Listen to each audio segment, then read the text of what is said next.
Hi. Hello. నమస్తే. ఎలా ఉన్నారు? నేను చాలా బాగున్నాను. మీరు కూడా చాలా చాలా బాగున్నారనుకుంటున్నాను. ఈరోజైతే సర్ప్రైజ్! హనీకి ఇంకోసారి మనం బర్త్‌డే సెలబ్రేట్ చేద్దామా? మా ఆయన డాక్టర్ అని తెలుసు కదా! వాళ్ళ టీం వాళ్ళు హాస్పిటల్‌లో ఇలా చేస్తున్నారనమాట. చూడండి. ప్రతి దాన్ని కొంచెం యూజ్ చేసుకొని దానికే డెకరేషన్ చేసి చక్కగా ప్లాన్ చేశారు. నాకైతే చాలా చాలా హ్యాపీగా అనిపించింది. అండ్ ఈ వీడియో తీసింది కూడా వాళ్ళే అనమాట. మెమరీగా ఉండాలని చెప్పి తీసి నాకు పెట్టారు. సో వాళ్ళ ప్రేమను నేనెందుకు కాదనాలి. సో దానికే నేను వాయిస్ ఇస్తున్నాను. ఆల్రెడీ నేను వీడియో అప్లోడ్ చేశాను నా మొబైల్లో తీసింది.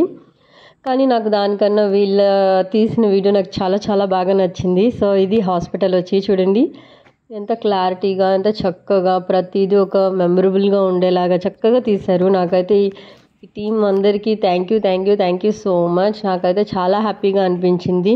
ప్రతిసారి వీళ్ళతో నేను ఇంట్రొడక్షన్ చేస్తున్న ప్రతిసారి నాకు చాలా హ్యాపీగా అనిపిస్తూ ఉంటుంది. ఎందుకంటే ఏదైనా అవసరం ఉంటేనే ఇప్పుడు జనాలు ఏదైనా చేస్తారండి.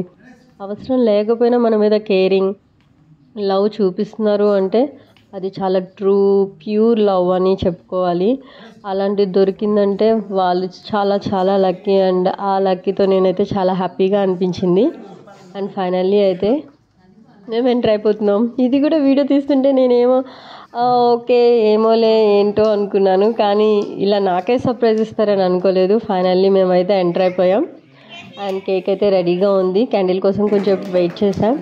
అండ్ హర్షి ఏంటి విడిగా ఉంది అనుకోకండి. హర్షికి నాకు కొంచెం ఫైట్ అయింది. ఎందుకంటే హనీలాగే నేను హర్షిని ప్యాంట్ షర్ట్ వేసి రెడీ చేస్తే తనకు అది నచ్చలేదు. మళ్ళీ బైక్ మీద వెళ్ళి డ్రెస్ చేంజ్ చేసుకొని హెయిర్ బ్యాండ్ పెట్టుకొని స్లిప్పర్స్తో సహా ప్రతిదీ చేంజ్ చేసుకొని రెడీ అయ్యి వచ్చింది. సో అందుకే మాటలు లేవు, మాట్లాడుకోలేవు. సో అందుకనే దూరంగా ఉందన్నమాట. సో కేక్ అయితే కట్ చేసేస్తుంది. హనీ అయితే చాలా ఈగల్గా వెయిట్ చేసింది. క్యాండిల్ ఏది కేక్ ఎప్పుడు కట్ చేయాలి అంటూ చాలా క్వశ్చన్స్ అడిగింది. సో ఫైనల్లీ ఇలా బర్త్డే సెలబ్రేట్ చేసుకోవడం చాలా హ్యాపీగా అనిపించింది. సెలబ్రేషన్ అనేది ఏంటంటే ఉన్న పర్సన్స్ వాళ్ళు చూపించే లవ్ అండ్ బ్లెస్సింగ్స్ వాటిని బట్టి ఉంటుంది. ఇలాంటి వాళ్ళని చూస్తుంటే అది ఎన్నిసార్లైనా చెప్పచ్చు అనిపిస్తూ ఉంటుంది. సో ఈరోజు హర్షికి ఏమైందో తెలియదు. కేక్ తినడానికి కూడా ఎగస్ట్రాల్ చేస్తుంది. ఇలా బర్త్డే సెలబ్రేషన్ అయితే అయిపోయింది. ఇలా కేక్ కట్ చేసేసిన తర్వాత అందరికీ హనీ అయితే చాక్లెట్స్ అయితే పంచింది. అండ్ పిల్లలు వరకు. అండ్ తర్వాత స్నాక్స్ తిన్నాము. స్నాక్స్లో ఏం పెట్టినాము ఏంటి అనేది కూడా చూసేసారు కదా. అయితే గిఫ్ట్స్ వచ్చేసాయి. అండ్ హర్షి బర్త్డే కూడా మేము బాగా సెలబ్రేట్ చేస్తాం. అండ్ ఇక్కడ కూడా మేము భోజనాలు ఏర్పాటు చేస్తాం. ఈసారి అయితే అసలు ఆ సెలబ్రేషన్ అదేమీ వద్దనుకున్నాం. కాకపోతే ఇక్కడ చెయ్యాలి కదా తప్పదు అని చెప్పి మెస్లో చేసాము. అది ఆల్రెడీ నేను వీడియో అయితే అప్లోడ్ చేశాను. కాకపోతే ఈసారి ఇంకే హడావిడి వద్దు అనుకున్నాం. కానీ వీళ్ళు ఊరుకోలేదు. కేక్ కటింగ్ అయినా చేయండి అని చెప్తే సరే మరి బాధ పెట్టకూడదు కదా అని చెప్పి సరే అని ఈరోజు ఎలాగో హాలిడే మొహరం. సో అందుకనే ఈరోజు అనుకున్నాం. సో ఇలా సెలబ్రేట్ అయింది.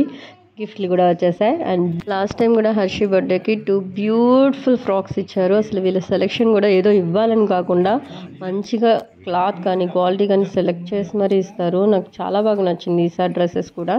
నేను అది షార్ట్ వీడియోలో పెడతాను. అండ్ ఫైనల్లీ అందరికీ అయితే చాక్లెట్స్ పంచేసింది. అండ్ వీళ్ళైతే మాకు కొంచెం చాలా క్లోజ్ అనమాట. 2 పిల్లలు. ఈ చిన్న పిల్లలకి చాక్లెట్స్ అంటే చాలా ఇష్టం కదండి. అది ఇవ్వడం అనేది ఇంకా పెద్ద టాస్క్. ఇంకా పెద్ద చాక్లెట్ అయితే అసలు మనసే రాదు. కానీ చక్కగా హ్యాపీగా మనస్ఫూర్తిగా ఇచ్చింది. అండ్ ఒక్కొక్క దగ్గర అయితే ఫేస్ ఫీలింగ్స్ నేను చూస్తుంటే నాకు చాలా ఫన్నీగా అనిపించింది. ఫైనల్లీ ఇది వీడియో.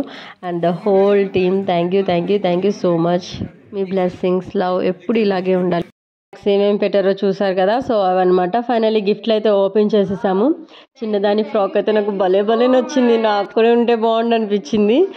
అండ్ థ్యాంక్ యూ అని చెప్తుంది హనీ. అండ్ హర్షి కూడా థ్యాంక్ యూ చెప్తుంది.